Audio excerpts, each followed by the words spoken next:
ဒီဗီဒီယိုမှာလောကမှာအောင်မြင်ဖို့အတွက်အရေးပါဆုံးအချက်တစ်ချက်ကိုကျွန်တော်မိတ်ဆွေတို့ကိုပြောပြမယ်။အဲ့တော့ကျွန်တော်ပြောတဲ့စကားနည်းနည်းများကြီးကျယ်သွားလားမသိဘူး။ဘာကြောင့်လဲဆိုလို့ကျွန်တော်ကလောကနဲ့ရှင်ပြီးတော့ပြောနေတယ်လေ။အဲ့တော့ဟုတ်ပါတယ်တကယ်လေးကြီးကျယ်ပါတယ်။ဘာကြောင့်လဲဆိုလို့ရှိရင်ဒီစကားလုံးဟာလေအရင်ကြီးကျယ်လို့ကျွန်တော်ပြောတဲ့စကားကြီးကျယ်သွားတာပါ။အဲ့တော့လောကမှာအောင်မြင်ဖို့အတွက်ဘာလဲဆိုတာဘာလေးလဲဆိုတာမိတ်ဆွေတို့သိချင်နေပြီမလား။အဲ့တော့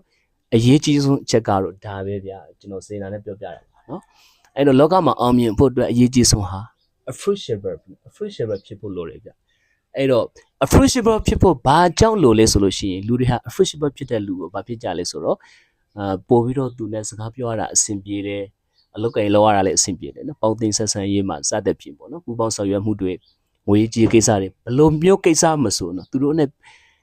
ပြောရတာအဆင်ပြေတဲ့အတွက်ကြောင့်နော်သူဟာရုပ်ချောနေမှမဟုတ်ဘူးနော်လောကမှာရုပ်ချောတဲ့သူတိုင်းအောင်မြင်တာမဟုတ်ဘူးလူတွေဟာ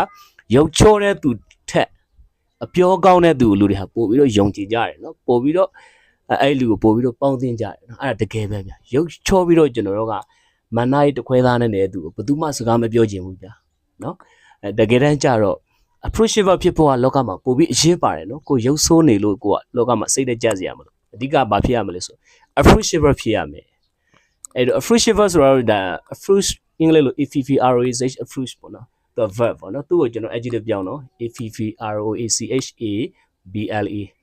appreciable appreciable ဖြစ်သွားတာပေါ့နော် appreciable ဆိုတာကျွန်တော်တို့လူတယောက်က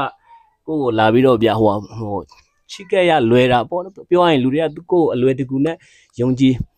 သူ့ကိုမရှင်းဘူးပေါ့နော်လူတွေကကိုယ့်ကိုမရှင်းဘူးမရှင်းအဲ့လိုမျိုးပေါ့နော်မရှင်းဘဲနဲ့ဒီလူကသူတို့နဲ့အလွယ်တကူစကားပြောရတာလည်းအဆင်ပြေတယ်အဲ့လိုမျိုးရီမုံမုံအဲ့လိုမျိုးပေါ့သူရဲ့ပုံစံလေးကအစပေါ့နော်အဲ့လိုမျိုးကိုယ့်ရဲ့ကိုယ်ကလည်း appreciable ဖြစ်မယ်ကိုယ်ကလည်းလောကမှာဒီအရေးပါတဲ့အောင်မြင်ဖို့အတွက်အခြားအချက်လက်တွေကိုလေတော်လေးကိုသိပြီဆိုလို့ရှိရင်အဲ့လူဟာလောကမှာကျင်းတယ်အောင်မြင်မှာပဲပေါ့နော်လူတွေက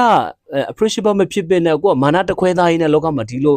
မျက်နှာတင်းတင်းကြီးနဲ့နေတယ်စကားပြောတာလေးမောင်းမောင်းမှာအဲ့လိုလူကိုဘယ်သူမှစကားမပြောချင်ဘူးဗျာအဓိက appreciable ဖြစ်တဲ့လူကိုပဲလူတွေကကတ်ကြတာဥပမာယဟန်ဖြစ်စေယဟန်ပုံကိုယ်တွေဖြစ်စေလူပုံကိုယ်တွေဖြစ်စေဘလို့အရာရှိပုံကိုယ်တွေဖြစ်စေအဲ့လို appreciable ဖြစ်တဲ့လူကိုပဲလူတွေကချစ်ခဲ့ကြတာနော်အဲ့တော့ကျွန်တော်ကိုယ်တိုင်ကလည်း appreciable မဖြစ်ဘူးဗျနော်ကျွန်တော်ကလူတွေကြိတ်ကျွန်တော်ကိုလူတွေကြိတ်ပါစေကြောင်းလူတွေခင်ပါစေကြောင်းကျွန်တော်အဲ့လိုမနေတတ်ဘူးကျွန်တော်တာမန်အတိုင်းပဲနေတယ်ကျွန်တော်အဲ့လိုပဲနေတဲ့အတွက်ကြောင့်ကျွန်တော် appreciable မဖြစ်ဘူးအဲ့ဒါကြောင့်ကျွန်တော်မအောင်မြင်ဘူးပေါ့နော်ဒါပေမဲ့ခြားလူတွေဟိုကျွန်တော်လိုမနေဘဲနဲ့ appreciable ဖြစ်အောင်နေကြပါပေါ့